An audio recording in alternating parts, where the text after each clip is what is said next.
can't find my tripod right now, so we're just gonna put my grad school education to great use. It's official. I have bookshelves. Hey guys, it's Casey, and today I've got for you the mid-year book Freakout tag. So I know I'm a little bit late on this tag, it's not really the middle of the year anymore, but I think this is just such a fun tag that I wanted to make sure I slipped it in there while it was still a kind of reasonable time frame to do it. Plus it gives you guys a way to see some of the highlights from the beginning of the year before I started my channel. So starting off with the first question we have, what is the best book you've read so far in 2020? So the best book I've read so far in 2020 is so obvious to me. It's so clearly a standout. It's head and shoulders above everything else I've read. It's incredible. I can't talk about it enough. And that is The Long Way to a Small Angry Planet by Becky Chambers. This book is so good. I love it so much. This book is the first book I've read in a while that the second I finished it, I wanted to go through and reread the book again. I loved it so much. And this book was just so good. How many times can I say this book is so good before I come up with coherent things to say? So this is a sci-fi book about a girl named Rosemary Harper who joins the crew of the Wayfarer, which is a tunneling ship, as they get sort of the biggest job that has happened in history. So most of this book follows the everyday lives of the characters aboard this ship and sort of the things they encounter on their way on their journey. Why is it so hard to talk about books I love? Because I just have so many feelings, and it's so good. So the thing that this book does incredibly well is characters. I loved every single character in this, and even the ones I didn't like as people were so interesting and well developed that I really enjoyed reading about them. The other thing that this book does that I think is impressive is its development of the alien races. Each of them has like a very detailed history and culture that was never dry to read about, but made them feel like very real beings, and I thought it was so interesting. This book also explores a lot of different themes like identity, gender, sexuality, moral relativism. This book is so good that it might be my new favorite book of all time, but it is definitely my favorite book I've read so far this year. Also, this book or the characters in it could probably be my answer for most of the questions in this tag, so I'm going to try to limit it to just this one. So the next question is the best sequel you've read so far in 2020. And that's definitely going to have to be The Obelisk Gate and The Stone Sky by N.K. Jemisin. Specifically, I really enjoyed The Stone Sky. I know a lot of people's favorite book in the Broken Earth trilogy is the first one, but for some reason Stone Sky just hit me right and I really loved it, and this was my favorite one. So I read the first book of the Broken Earth trilogy, the 5th season, right at the end of last year, so unfortunately I can't use it as any answers in this tag, but I can with these. So the Broken Earth trilogy is set in a world where the Earth undergoes a lot of geological and seismic events pretty regularly, and it goes through different geological ages that are known as seasons. And in this world there are individuals who have earth-based magic, and they have the ability to sort of interact with a lot of these seismological events. However, these individuals are shunned from main society and are sort of pushed away and outcast to live sort of in their own little clusters. The first book starts off with the beginning of the 5th season, which is supposed to be the end of the world. The 5th season follows 3 perspectives: a woman looking for her missing daughter, a young girl who is being taken to an academy, and a young adult woman who is going off on sort of her first mission for that academy. So something people say about this a lot, and I definitely agree, is that the narrative is so good. N.K. Jemisin's writing is incredible. The things she does with narrative is so interesting and engaging, and there wasn't a moment where I didn't feel like I was completely sucked into what was going on.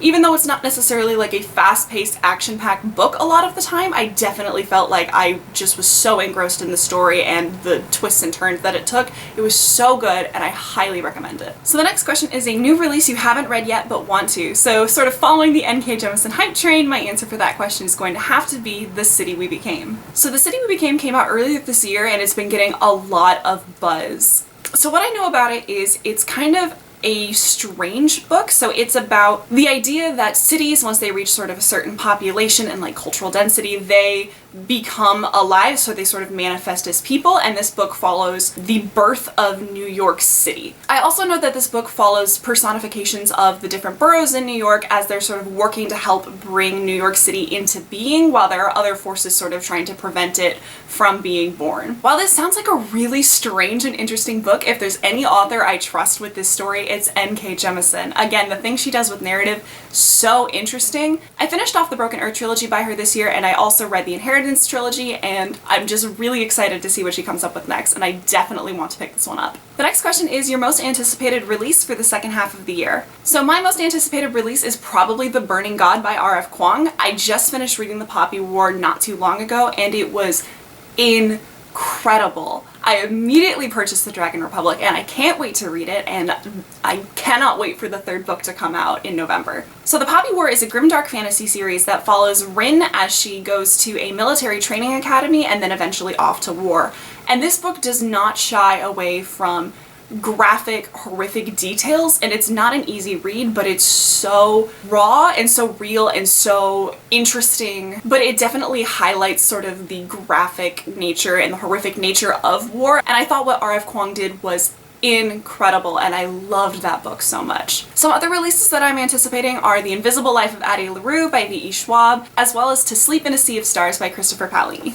So the next question is your biggest disappointment. So the book I picked for this is not a book that I didn't like. I did like this book, however, I didn't like it as much as I thought I would, and in that way it's a disappointment. There are definitely books that I've liked less this year, but I expected less going into them than I did with this one.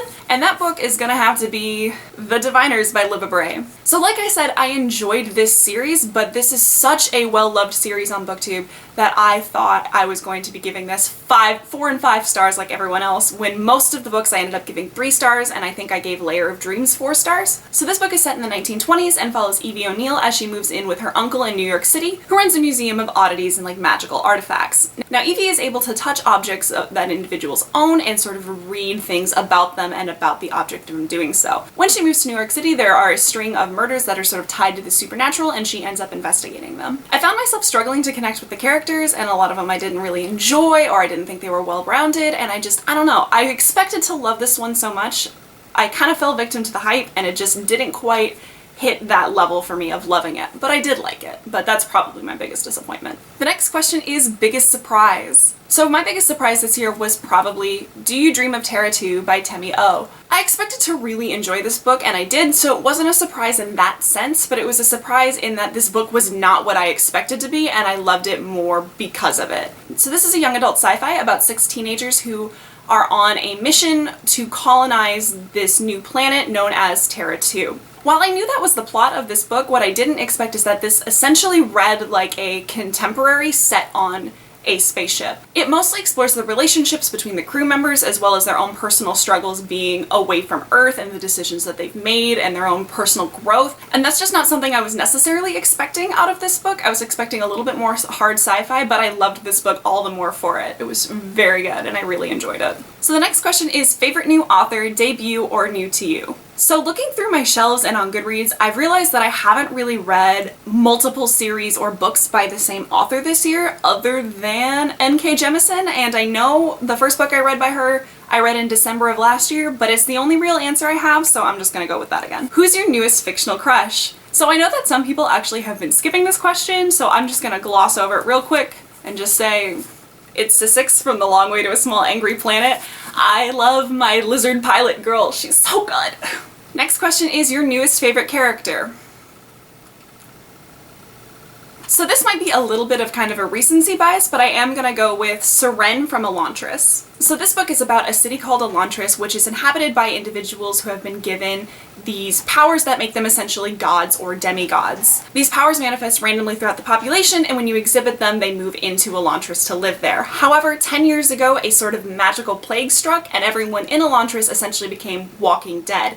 And now when you're given those powers, instead of becoming these impressive magical beings, you turn into sort of that walking dead. You're not able to heal, but you also never die. So this book takes place right outside of the city of Elantris in a sort of new town that has kind of sprung up after the fall of Elantris, and follows a couple of different perspectives, one of which is Seren's. So Seren is a princess of a neighboring kingdom that has come to marry the crown prince of the town that it grew up outside of Elantris. However, when she gets off the boat for her marriage, she finds out that the prince has died. In reality, he's sort of been put into Elantris, but no one knows that at the time. So the thing I like about Seren so much is that she's so intelligent and so politically savvy and yet so flawed, and she knows all of this about herself. She was such an interesting character to read from. There were 3 perspectives in this book, and while I thought they were all interesting, Seren's was by far my favorite. She was just such a badass and I loved her. So the next question is a book that made you cry, and that hands down is going to have to be Less by Andrew Sean Greer.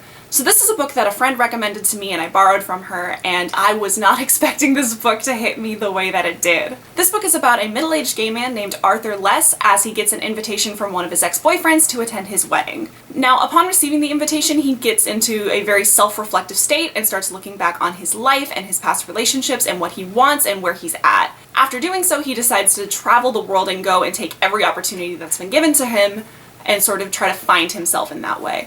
And this book hit me so hard. This book was so relatable despite the fact that I am not a middle-aged gay man. I definitely have to get a copy of it for myself because I think this is one that if I go back and reread it at later points in my life, I'm gonna get different things out of it. And this book made me cry several times. It didn't have like one big emotional gut punch moment, but it was more of just like a bunch of tiny punches throughout the span of the whole book. It made me cry because I was so sad. It made me cry because I was so happy. There was a lot of crying. So definitely this one. The next question is a book that made you happy. While I do enjoy most, if not all, of the books that I read, most of them tend to be very serious or very sad, so none of them give me that like happy feeling. So I'm just gonna go with this and we're gonna call it a day. The next question is the most beautiful book you've bought or received this year. So I talked about this in my most recent book haul for a while, but it is definitely The Final Empire by Brandon Sanderson. It's so pretty. Look at the blue on the white, and I just love it. And then the spines of the whole trilogy. Oh, they're gorgeous and I'm obsessed with them. The last question is, what books do you need to read by the end of the year? So there aren't really that many books that I feel like I have to get to before the end of the year. I definitely want to get to The City We Became by N.K. Jemisin. I want to get to the rest of the Poppy War series. I really want to start the Mistborn trilogy, and generally speaking I want to read more sci-fi because as much as I say that fantasy is my favorite genre, and it is, most of my favorite books this year have been sci-fi, so I'm gonna definitely try to pick up some more of those before the end of the year. But other than that, there's not really anything I have to read, so I'm kind of free to pick up whatever I'm in the mood for. Alright guys, so this has been the mid-year book freakout tag, or just me gushing about N.K. Jemisin and The Long Way to a Small Angry Planet for a long time. But I hope you guys liked this video. I had a lot of fun with this tag. If you're interested in following what I'm reading, I've got a link to my Goodreads in the description below, but other than that, I'll see you guys next time.